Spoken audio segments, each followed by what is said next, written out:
In this video, I will show how to express an algebraic expression, which is underneath the radical, in simplified form. And we're going to be using this exponent law right here. So I just want to recap the exponent law for even exponents and give a couple of examples up here.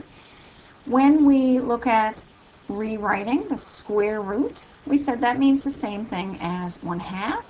So we multiply these exponents, and of course that just gives me x. So we'll use a couple of examples down here, and I want to do some that have a number underneath the root sign as well.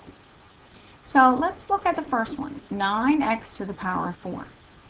When we try to simplify, this is a perfect square, so I'm going to think of it separately as the square root of 9 times the square root of x to the power of 4.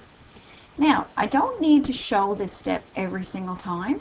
What I do need to recognize is my exponent, if it's even, it's always going to be a half when I simplify it.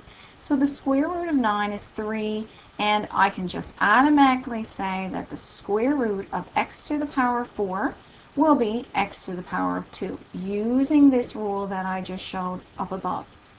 Now, let's look at another example. This one has two variables.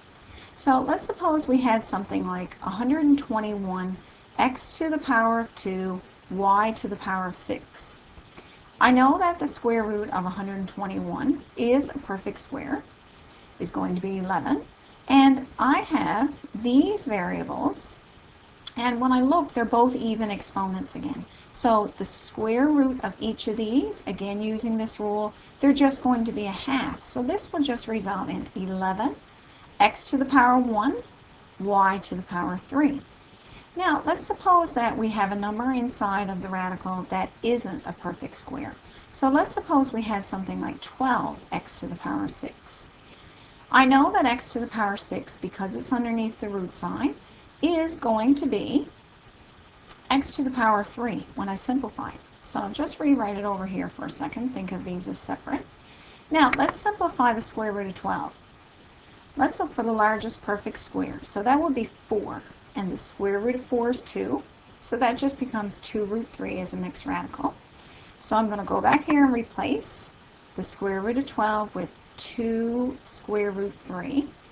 And I'll just use brackets right now because it's a mixed radical. The square root of x to the 6 is x cubed. Now, technically this is correct, but usually the standard way we write it is we write the number, the variable part, next to or in front of the square root to avoid any confusion as to whether it's under or not. So this would be my final answer.